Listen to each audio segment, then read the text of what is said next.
नमस्कार. आज आपण जवसाची चटणी करणार आहोत.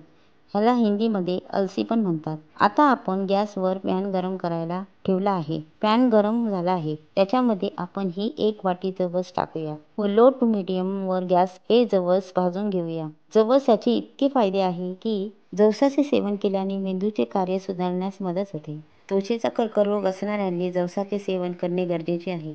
दातांचे आरोग्य सुधारण्यासाठी जवस गुणकारी आहे. पाठदुखीवर जवस अत्यंत गुणकारी आहे.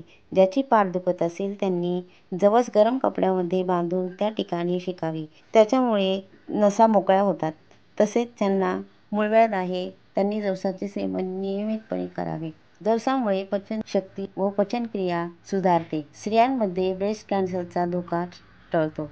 जवसामध्ये ओमेगा 3 फॅटी असते. शुगर असणाऱ्या लोकांना जवसाचे सेवन करणे गरजेचे आहे. त्याच्यामुळे त्यांची शुगर कंट्रोलमध्ये येते व वजन झपाट्याने कमी होते. तसेच ज्यांचे केस पांढरे होत आहे किंवा ज्यांचे केस गळत आहे त्यांनी हे जवसाचे सेवन नियमितपणे करावे.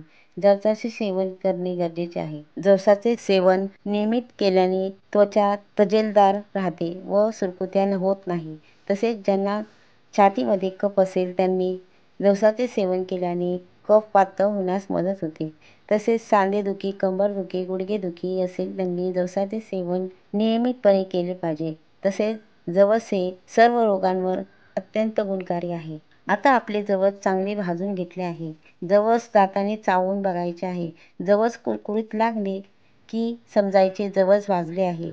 आपण आता हे थंड करायला घेऊया. मी हे एका चाळणीमध्ये थंड करायला घेत आहे. जवस थंड झाले आहे. आता आपण एका मिक्सरच्या भांड्यामध्ये काढून घेऊया. त्याच्यामध्ये लसणाच्या 10-12 पाकळ्या, अर्धा चमचा जिरे, 2 चमचे लाल तिखट व चवीनुसार मीठ टाकले आहे. आता आपण हे मिक्सरमध्ये वाटून घेऊया. आपली चटणी तयार आहे. आता आपण सर्व करूया. माझी रेसिपी आवडली असेल अशी आशा करते. भेटूया पुढच्या रेसिपीमध्ये. तोपर्यंत बाय बाय.